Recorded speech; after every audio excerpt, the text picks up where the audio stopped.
Agradezco mucho, como siempre, que nos acompañe el doctor Luis Carlos Ugalde, director de Integralia Consultores. ¿Cómo estás, Luis Hola, Carlos? Susana, buenos días. Bienvenido, buenos días. A ver, ¿qué ves en la elección de Estados Unidos? ¿Nos va mejor con Kamala Harris?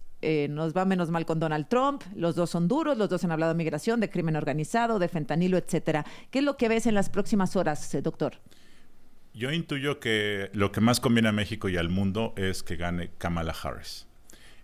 A México le conviene más por contraste con el otro, Trump, que viene desquiciado, lo digo en el sentido literal de la palabra, viene con ganas de revancha, viene sin restricciones ni morales ni éticas y viene con más experiencia y viene con unas ganas de irse contra sus enemigos por el tema de los juicios que ha enfrentado y que ha dicho abiertamente que va a usar el sistema de justicia para aniquilarlos, incluso a las Fuerzas Armadas. A ese nivel ha llegado.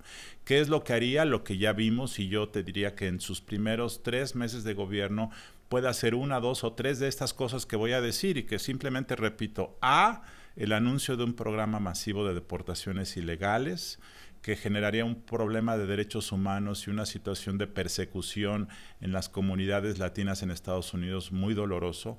2, un impuesto arancelario inmediato que puede ser del 10, 20, 50%. O hasta el 2000%, dice Donald Trump. O hasta ¿no? 2000%. Y tercero, ataques militares con drones a instalaciones de fentanilo en Sinaloa, en Baja California, donde sea.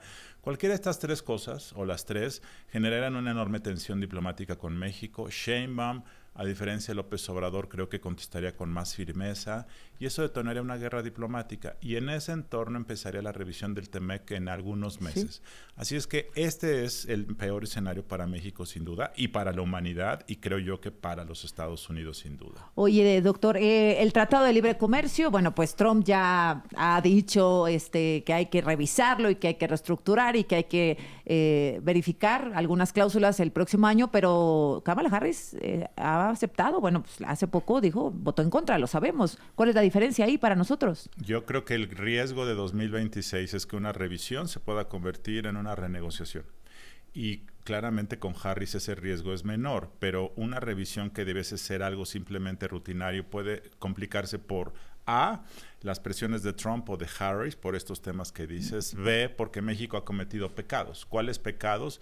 Violentó el TEMEC en materia energética, en materia de maíz transgénico, ahora con la reforma judicial, la posible eliminación de la Comisión de Competencia Económica. Esos pecados todavía no se notan, todavía no son parte del debate público en Estados Unidos, pero cuando llegue la revisión van a ponernos en la mesa y en ese momento puede ocurrir un riesgo, que Estados Unidos presione más a México, le pida más garantías, le diga, te has portado mal, quiero que haya más requisitos en el TEMEC, y que entonces en México eso se ha interpretado como una interferencia a nuestra soberanía, y que nacionalistas dentro de Morena digan, preferimos la soberanía a el imperio, preferimos la soberanía al bienestar económico del comercio, y que eso empiece a diluir políticamente el apoyo al TEMEC en ambos lados de la frontera. Entonces, aunque el TEMEC lo más probable es que continúe con turbulencia, hay un riesgo, hay un escenario de riesgo de cola, hay un punto ciego de que en 2027 o 2028 de repente el TEMEC se nos vaya de las manos. Improbable, pero es un riesgo. Oye, doctor, bueno, pues hay décimas de diferencia, ¿no? Dicen, siempre se dice la elección más grande, incluso en México, la más no sé qué, la más espectacular, la más reñida, etcétera. Esta sí, o sea, sí, bueno, sí. Pero la pasada también. La pasada sí, pero la noche previa la ventaja de Biden era mucho más clara y nítida que hoy. O sea, digo, hoy nadie tiene ventaja. Tú has visto que en las últimas 72 horas de repente uno va arriba, de repente el otro va arriba. En un estado y cambia mañana, y cambia mañana, cambia mañana. Y la estimación de los asientos electorales pues varía de 268 a 272, es decir, el 270 es el número mínimo y se están moviendo a 3, 4 lugares de ese número. Entonces, sí es complicado. 2, claramente cuando tú tienes que uno de los candidatos habla de fraude antes de tiempo, ya la cosa está mal. Claro, no puede salir bien. Y 3, efectivamente es difícil que hoy sepamos quién ganó. Seguramente ocurrirá en los próximos días. El conteo de votos se va a llevar más tiempo de lo necesario.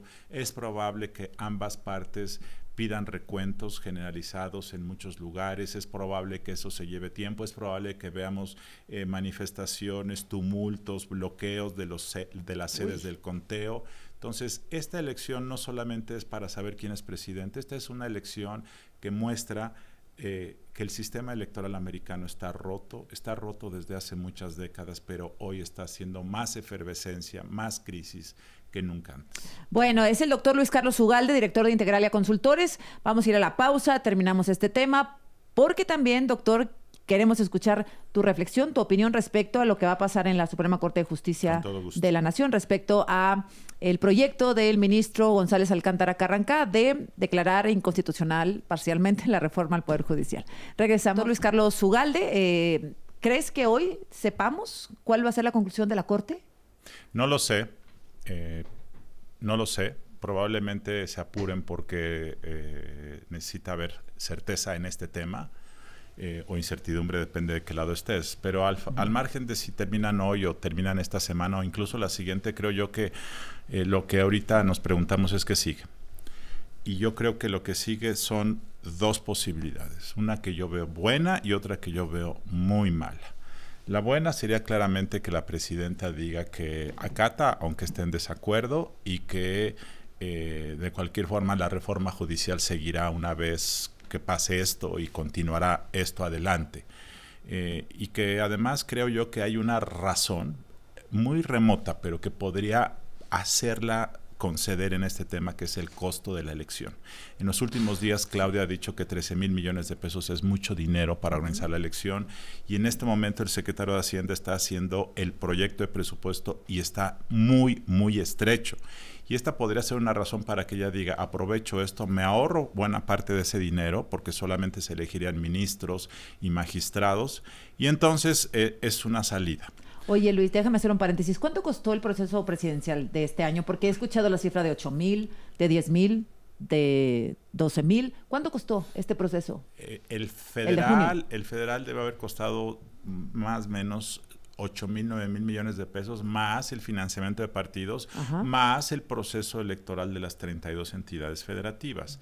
Pero este proceso es más caro porque son más cargos. En la elección federal son 629 cargos, 500 diputados, 128 senadores y un presidente. Aquí van a ser 850, 900. Entonces es más grande. Y la tasa de participación va a ser más baja. Sin embargo, el INE tiene que organizar la elección como si todos fuéramos a votar y tiene que instalar tantas casillas como sea necesario. Imprimir boletas, todo, ¿no? Todo. Tinta indeleble. Y además, todo. como son más candidatos, son más cargos a elegir y habrá más candidaturas por cargo a elegir. Entonces, el número de boletas que tienes que elegir, que la mayor parte se van a tirar porque no se van a usar, es enorme. Por eso es tan caro esto. Ahora, ¿qué ves, doctor Luis Carlos Ugalde, con los ministros hoy, en el cortísimo plazo? 3 ministras van a votar en contra, ya lo sabemos, las ministras López Obradoristas. ¿Qué con los 8 votos que necesitan para la mayoría a favor del proyecto del ministro? Yo creo que es probable que se puedan juntar 8 en algunas votaciones, es decir, van a ir votando artículo por artículo para validar o invalidar ciertos aspectos de la reforma. Entonces, yo sí creo que se pueden juntar 8 en algunas votaciones. ¿Pero eso qué significa al final, en el resultado final? Al final significa que se invalida, por ejemplo, la elección de jueces federales, se invalida, por ejemplo, la elección de jueces locales, se invalida, por ejemplo, la figura de jueces sin rostro. Son 3 ejemplos. O sea, ¿no ves una votación totalmente a favor del proyecto íntegro? No lo veo yo. Bueno, puede ser que todos los artículos que se propone invalidar se invaliden, pero a lo mejor alguno no obtiene los 8 votos. Ya veremos. Pero yo creo que el corazón político y el corazón fundamental de la propuesta del ministro Alcántara es no ir a una elección masiva, porque esa elección masiva te va a colapsar el sistema judicial, te va a colapsar la organización electoral y va a ser un salto al vacío. Si solamente vas y eliges ministros y magistrados, creo yo que el proceso de la implementación de la reforma judicial fuera ser menos traumático para todos. O sea, elegiríamos 11 como unos 20 cargos. Elegirías 9 ministros, elegirías 9, 5 sí. integrantes del Tribunal de Disciplina Judicial, elegirías 2 integrantes de la Sala Superior del Tribunal Electoral y elegiríamos los integrantes de las salas regionales del Tribunal Electoral. Pero eso es más manejable. Claro. Esas son elecciones en demarcaciones nacionales o circunscripciones y es más válido. Ahora déjame decirte el otro, que me parece que es lo más complicado. Por una parte te dije que una salida del gobierno es acatar, aunque no estés de acuerdo, pero del otro lado veo 2 posibilidades de radicalización que son muy peligrosas para el país.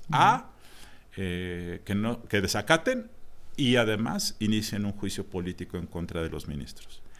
Pero la otra que he estado pensando desde ayer, que la presidenta dijo que hay un plan, bueno, el único plan que debería haber pues es acatar, no debe haber un plan B, pero ayer que dijo eso pensé que hay una salida que puede ser sumamente compleja para el país en los próximos años, que sería: si ustedes no me dejan cambiar la Constitución porque dicen que la Constitución tiene fundamentos esenciales que nadie puede modificar, entonces voy a convocar un Congreso Constituyente para escribir una nueva Constitución.